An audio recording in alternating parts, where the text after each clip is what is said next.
नमस्कार, मैं हूं अमृता निमेशन और आप देख रहे हैं नादी टीवी। आज बात छत्तीसगढ़ में पहले चरण के मतदान की। छत्तीसगढ़ के 20 विधानसभा क्षेत्र में जनता ने प्रत्याशियों का चुनावी भाग्य इलेक्ट्रॉनिक वोटिंग मशीन के भीतर बंद कर दिया है। पिछली बार 20 सीटों पर औसतन 80% मतदान हुआ था, जो कि अब घटकर 74% रह गया है। मतदान में 6% की कमी चिंता और सरोकार का विषय है। वैसे आमतौर पर यह कहा जाता है कि कम मतदान का अर्थ है मतदाता मौजूदा सरकार से संतुष्ट है, लेकिन छत्तीसगढ़ की इन 20 सीटों पर इस तरह के अनुमान कोई मायने नहीं रखते हैं। इन 20 सीटों की तासीर हमेशा बदलती रही है और चुनावी परिणाम सभी अनुमान और मिथक को तोड़ देते हैं। इस बार भी मतदान में कमी के राजनीतिक दल अपने अपने हिसाब से अर्थ निकाल रहे हैं, लेकिन इससे दूसरे चरण के लिए राजनीतिक दलों की रणनीति में बदलाव भी आ सकता है। भाजपा की कोशिश ज्यादा से ज्यादा मतदाताओं को बाहर निकालने की रहेगी, वहीं कांग्रेस चाहेगी कि उसका परंपरागत मतदाता मतदान अवश्य करे।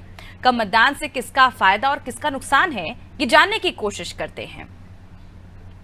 तो देखिए, अब लगातार छत्तीसगढ़ में जब कल 20 चरणों की जो 20 विधानसभा सीटों की जो वोटिंग है वो पड़ चुकी है और उसके बाद से जो आकलन है वो किया जा रहा है, एनालिसिस किया जा रहा है लगातार कि इन 20 सीटों का क्या कुछ प्रभाव पड़ेगा।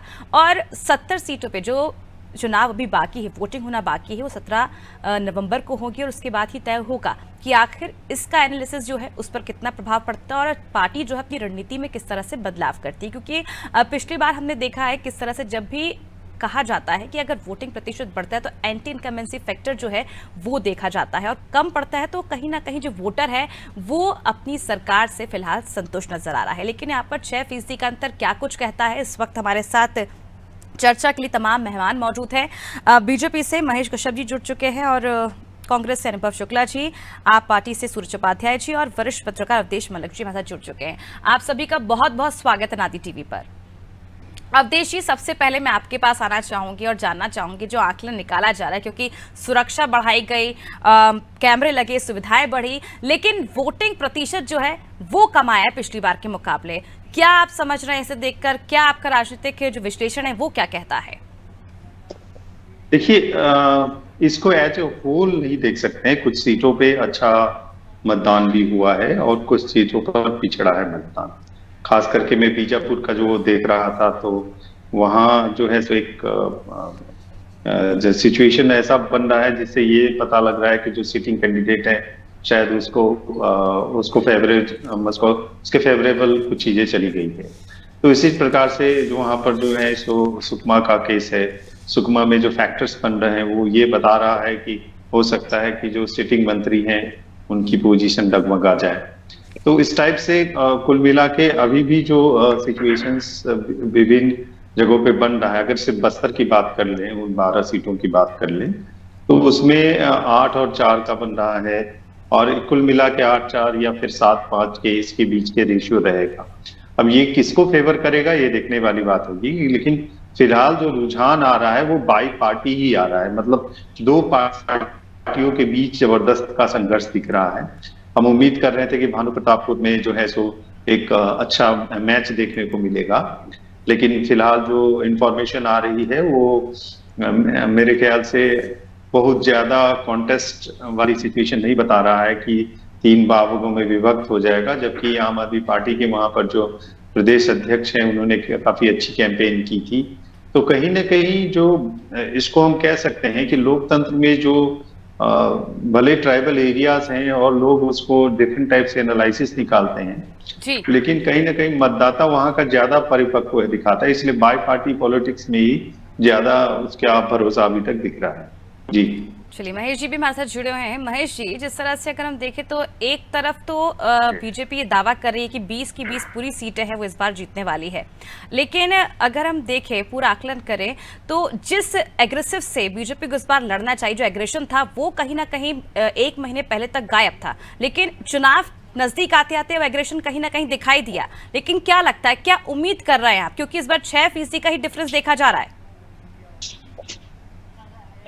अमृता जी, भारतीय जनता पार्टी पूरे 5 साल लगातार फील्ड में जनता के बीच में, मतदाताओं के बीच में अपना अलग अलग तरीके से काम करते रहे हैं और अभी भी हमारा जो पूरे कार्यकर्ता पूरे ताकत से पूरे दमखम से लगे हुए हैं। और आपको 3 तारीख को रिजल्ट आने से पता चलेगा। हमारा जो बस्तर, खासकर मैं बस्तर क्षेत्र का रहने वाला हूँ, 20 से 20 सीट जीतेंगे, लेकिन बस्तर का क्षेत्र में इनके पीसीसी अध्यक्ष का क्या हाल है आपको 3 तारीख को पता चलेगा। इनके कवासी लकमा का वही स्थिति है। और इस प्रकार से छत्तीसगढ़ का, बस्तर का जनता इनके लोभ लुभाने वादे में इस बार फंसने वाले नहीं है, फंसे भी नहीं है और उनको यहाँ के नकार दी है। और इसीलिए आज पीसीसी अध्यक्ष का स्थिति आप देखेंगे, वहां फील्ड में आप देखेंगे किस क्या स्थिति है। और लगातार हमारा जो भारतीय जनता पार्टी ने काम किया और जिसके बदौलत, जिसके दम पे हमने लगभग पूरे 12 के 12 सीट जीतने वाले हैं और अन्य 8 सीट वहां भी हमारा अच्छा प्रदर्शन रहेगा, हम चुनाव जीतेंगे। और इस बार कांग्रेस पार्टी को छत्तीसगढ़ से हाथ धोना पड़ेगा, क्योंकि छत्तीसगढ़ में कांग्रेस पार्टी 2018 में मुद्दे पे चुनाव नहीं लड़ा था।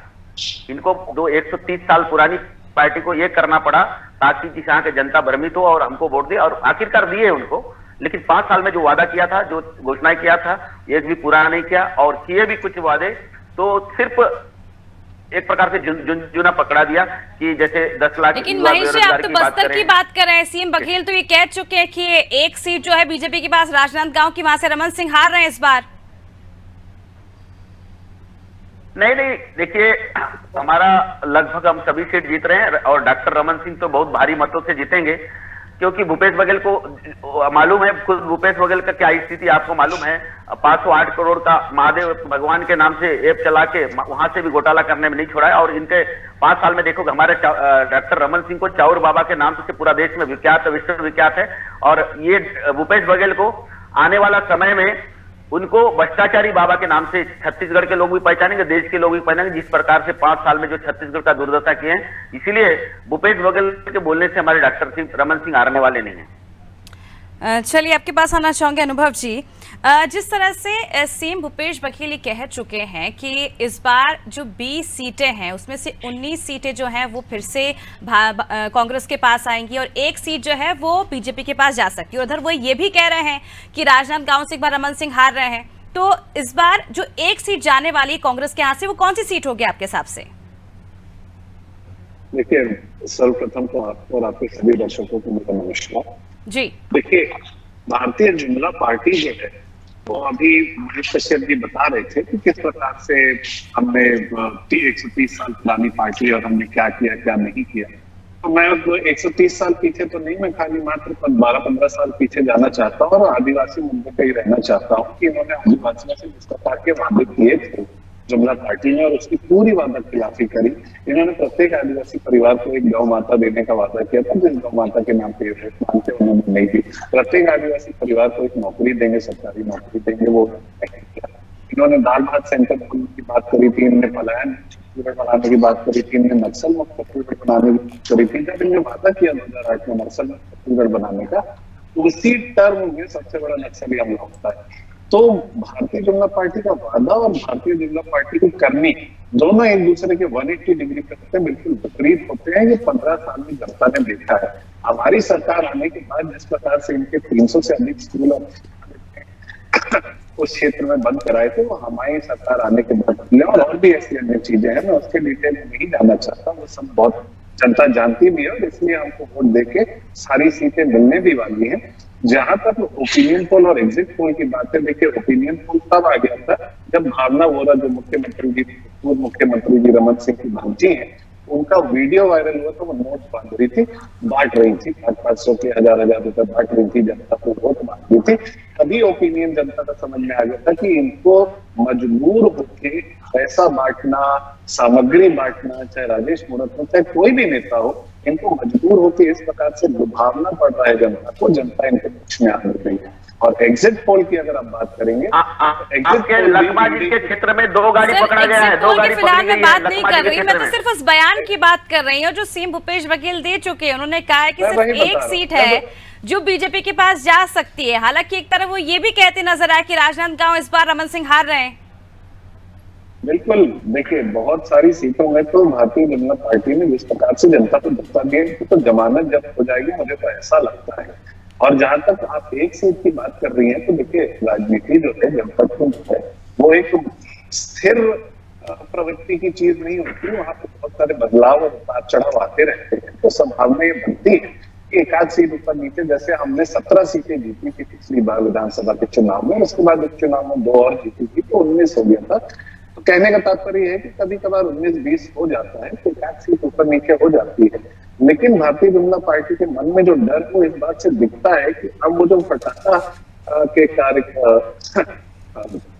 जो काम करते हैं उन लोगों के यहाँ रेड कर रही है। ईडी की रेड आज इस तरीके से, जिस रफ्तार से सुरेश जिंगलानी जी के यहाँ कर रहे हैं, इससे बिल्कुल समझ में आता है कि इनके घुटने ढीला होने शुरू हो गए हैं। जब इनने हमारे घोषणा पत्र की नकल करी थी तो इनकी जो बुद्धि है वो घुटनों में है, उनने उस समय तो सिद्ध कर ही दिया था। और अब जो फिजा छत्तीसगढ़ में कांग्रेस के पक्ष में, मुख्यमंत्री भूपेश बघेल जी के पक्ष में चल रही है, उसको देख के इनके घुटने भी ढीले होने लगे। इनके तौर तरीके और उनके रवैये से चलिए ठीक है अनुभव जी।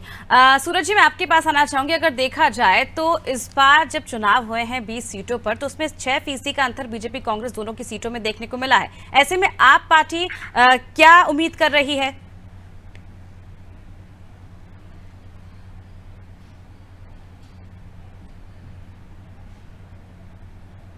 सूरज जी, आपकी आवाज हम तक नहीं पहुंच पा रही है।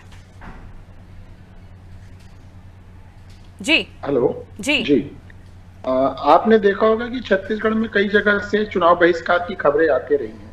तो ये सरकार से संतुष्ट हैं जो आप बता रहे हैं, इसमें एकमात्र ये, इसमें बहुत सारे कारण हैं कि आज भी बस्तर में, बीजापुर में, सुकमा में, आप कांकेर चले जाइए तो लोग जो है अपने परिवार को इलाज कराने के लिए एम्बुलेंस की व्यवस्था नहीं पाते हैं।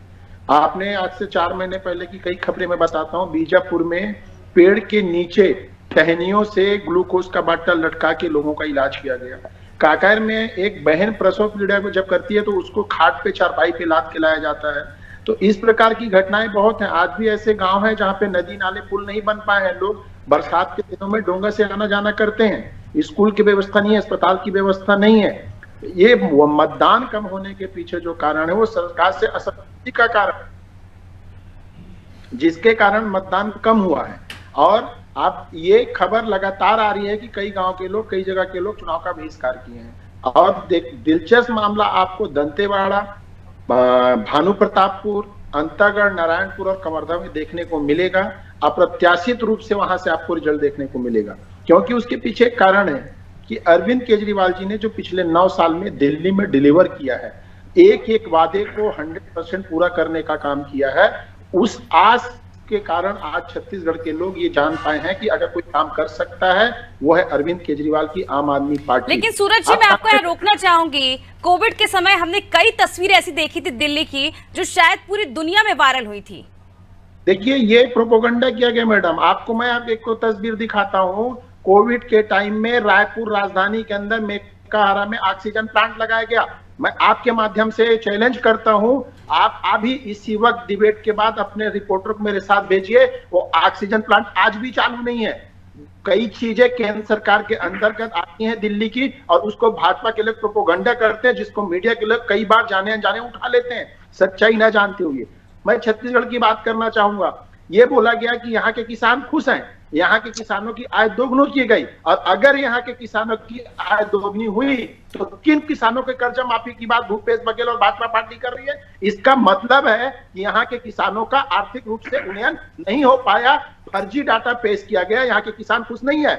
यहाँ के किसानों को, यहाँ के नौजवानों को, यहाँ के कर्मचारियों को, यहाँ के माताओं बहनों को अगर कोई न्याय दे सकता है तो उस पार्टी का नाम है आम आदमी पार्टी।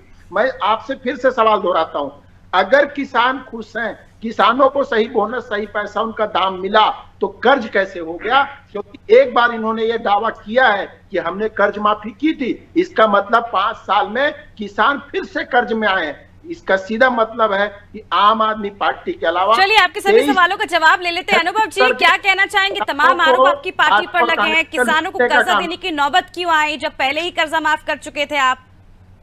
देखिए, किसानों पे हमने पिछले 5 साल में 1.5 लाख करोड़ की राशि की उनको सहयोग प्रदान किया है, जिसके कारण किसानों के अंदर बहुत तरक्की उन्होंने पाई है। लेकिन अगर आपको याद नहीं हो सूरज जी, तो मैं आपको याद दिलाना चाहूंगा कि कुछ समय पहले कोविड जैसी महामारी, जिसकी अभी हम बात कर ही रहे थे, वो आई थी, जिसके कारण पूरे देश की अर्थव्यवस्था चरमराई हुई थी। बावजूद छत्तीसगढ़ जो था एक ब्राइट स्पॉट के रूप में काम कर रहा था। चाहे किसानों की बात हो, चाहे आदिवासियों की बात हो, चाहे मजदूरों की बात हो, चाहे युवाओं की बात हो, सबके लिए हमारी सरकार ने जिस प्रकार से कार्य किया है उसके कारण जनता में संतुष्टि है। अगर विशेषकर किसानों की बात करें कि उनको दोबारा कर्ज क्यों आती है, तो जैसा मैंने अभी कहा, कोविड के कारण या अन्य ऐसी समस्या आने के कारण हमारी सरकार ने, हमारी पार्टी ने ये बात को समझा कि उनको विशेष दोबारा एक कर्ज माफी की आवश्यकता है, जिससे वो आगे और तरक्की और बेहतर कर सके। मुझे ये बात समझ नहीं आती कि जब हमारी पार्टी, हमारी सरकार किसानों का कर्जा, गरीबों का कर्जा माफ करती है, तो वो जनता को या भारतीय जनता पार्टी को या अन्य पार्टियों को रेवड़ी क्यों लगती है, उसके पीछे बुनियाद क्यों लगती, बुनियाद क्यों नहीं दिखती। वहीं केंद्र सरकार जब बड़े बड़े पूंजीपतियों का 10-10 लाख करोड़ रुपए माफ कर देती है, तब वो जनता को ये नहीं दिखता कि उससे फिस्कल की, प्रूडेंस की और FRBM एक्ट तब जनता को याद नहीं आता। हम केंद्र की जितनी गाइडलाइंस है, चाहे रिजर्व बैंक की हो, चाहे fiscal responsibility and budgetary management, जितने भी एक्ट हैं उनकी सारी गाइडलाइंस हमारी सरकार का पालन होती है।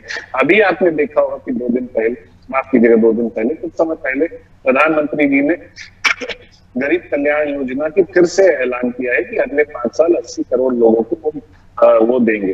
तो फिर ये सवाल तो केंद्र सरकार से भी पूछा जा सकता है कि अभी तक आप जो दे रहे थे उससे क्या लोगों का पेट नहीं भरा, जब आपको अगले 5 साल देना पड़ रहा है। ये बेबुनियादी बातें हैं।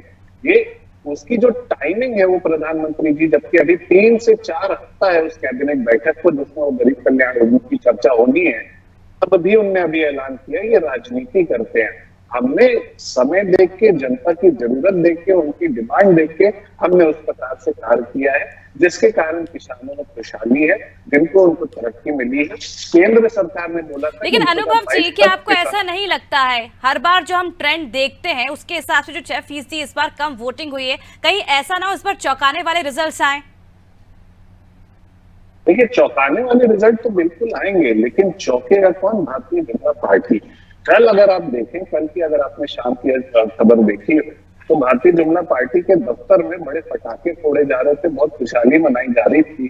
और आज उनकी हालत देखिए कि प्रधानमंत्री जी को इस प्रकार की घोषणा करनी पड़ती है 80 करोड़ लोगों के लिए, जबकि कैबिनेट की बैठक 3 हफ्ते आगे होनी है गरीब कल्याण योजना। इससे साफ दिखता है कि वो घबराए हुए हैं। यही एग्जिट पोल है जिसकी मैं बात कर रहा था, और ये एग्जिट पोल जो जनता का अघोषित एग्जिट पोल है, ये कांग्रेस के साथ है, जनता की सरकार के साथ है, जनता की पार्टी जो कांग्रेस है, जनता का कार्य करती है, उसके साथ है। तो यदि चौंकाने वाले रिजल्ट आएंगे तो चौंकेगी भारतीय जनता पार्टी। चलिए अवधेश जी, आपसे सवाल ले लेती हूँ मैं, क्योंकि देखा जाए तो क्या लगता है आपको इस बार क्या मोदी की जो गारंटी है वो कुछ असर डालेगी इस बार वोटिंग पर? क्योंकि जिस तरह से इस बार हमने 20 सीटों के नतीजे देखे, 20 सीटों के जो परसेंटेज सामने आए हैं, उससे कहीं ना कहीं जो बदलता ट्रेंड है वो नजर नहीं आ रहा है। देखिए अमृता जी, ये होता है कि जब आप स्टेट लेवल के या जी, चलिए अवधेश जी को हमारी आवाज नहीं पहुंच रही है। महेश जी, आपके पास आना चाहूंगी, आप काफी देर से कुछ कहना चाह रहे हैं। आपसे जानना चाहूंगी, जिस तरह से मोदी की गारंटी का आपने घोषणा पत्र, संकल्प पत्र जारी किया था, क्या लगता है कि इस बार क्या वो संकल्प पत्र इफेक्टिव होगा? क्योंकि कहीं से कहीं तक इस बार जो ट्रेंड है वो बदलता हुआ दिखाई नहीं दे रहा है। अमृता जी, भ्रष्टाचारी परिवारवादी पार्टी के ग्रुप के हमारे शुक्ला जी से पूछना चाहूंगा, ये लोग हर बार आदिवासी की बात करते हैं, इनको पूछिए 5 साल के अलावा 60 साल इस देश में शासन किया है, और आदिवासी समाज का मंत्रालय पशु विभाग के साथ जोड़ के रखा 60 साल। 1999 में पहली बार अटल बिहारी वाजपेयी ने, लेकिन महेश जी 15 साल तो छत्तीसगढ़ में आपकी पार्टी ने शासन किया ना, क्या बदला उसके बाद? नहीं, हमारे सरकार ने, वही बोल रहा हूँ, वही बता रहा हूँ, 60 साल में नहीं किया। दूसरा, बस्तर के आदिवासी को रोड, सड़क, बिजली पानी, कनकी चावल नहीं मिलता था। आपको बता दूं, मैं भी एक आदिवासी परिवार का, बस्तर का, कनकी चावल नहीं मिलता जिनके शासनकाल तक। ये बस्तर का इसी था जो मध्य प्रदेश शासनकाल में कोई अधिकारी भेजा जाता था, काला पानी सजा मान के यहाँ नहीं आता था। ये कांग्रेस पार्टी आदिवासी की बात करते हैं, जो जिसको पशु तुल्य हमारे आदिवासी सोचने वाले लोग आदिवासी इसकी बात करें। 60 साल में बिजली नहीं था, कई गांव में आपको गिना सकता हूं, रोड तो एक भी नहीं था। आप डामर सड़क तो आज हमारे प्रधानमंत्री अटल बिहारी वाजपेयी का देन है, आज बस्तर में गांव-गांव में रोड मिल रहा है, रोड नहीं था। शिक्षा की बात करते हैं, सर आप तो 60 साल के साथ दे रहे हैं, पिछले 15 साल के हिसाब से बीजेपी से हिसाब मांगो तो बीजेपी दे नहीं पाती है, सीधे कांग्रेस पर आरोप लगाना शुरू कर देती है। देखिए, हमारा 15 साल का हिसाब अगर कांग्रेस को मांगना था तो 2018 में मांगना था, और उसी मुद्दे पे चुनाव लड़ा होता तो हम 2018 पर भी मांगा है, 2023 पर भी मांग रहे हैं, लेकिन अभी भी जब बीजेपी है उसका जवाब नहीं दे पाती। चलिए, समय की बहुत कमी है, आप सभी का बहुत बहुत शुक्रिया हमसे जुड़ने के लिए इस चर्चा में। तो देखिए, पिछली बार जिस तरह से 20 सीटों पर औसतन 80% मतदान हुआ था, जो कि अब घटकर 74% रह गया। तो देखिए, 6% कमी और चिंता जो है वो सरकार का विषय है। वैसे तो आमतौर पर ये कहा जाता है कि कम मतदान का अर्थ होता है, मतलब होता है कि मतदाता मौजूद सरकार से संतुष्ट है, लेकिन अब देखने वाली बात होगी, क्योंकि 6% का अंतर ये भी कहता है कि कई चौंकाने वाले जो नतीजे हैं वो भी सामने आ सकते हैं, क्योंकि जो जनता है उसके मन में क्या चल रहा है उसका आकलन लाना कहीं ना कहीं बहुत मुश्किल हो जाता है। अब देखना होगा, 17 तारीख को 70 सीटों पर मतदान होना है और 3 दिसंबर को जब नतीजे आएंगे तो जनता के मन में क्या चल रहा है वो तस्वीरें उस दिन स्पष्ट हो जाएंगी। और हालांकि जिस तरह से आकलन एनालिसिस किया जा रहा है ये आगे भी होते रहेंगे, और लेकिन जो तस्वीरें हैं वो 3 दिसंबर को साफ होंगी, क्योंकि इस बार जो वोटिंग प्रतिशत है पिछली बार के मुकाबले काफी ज्यादा घटा है, और ऐसे में कई तरह के जो सवाल हैं वो भी उठना लाजमी है। मुझे दीजिए इजाजत और आप देखते रहिए नादी टीवी। नमस्कार।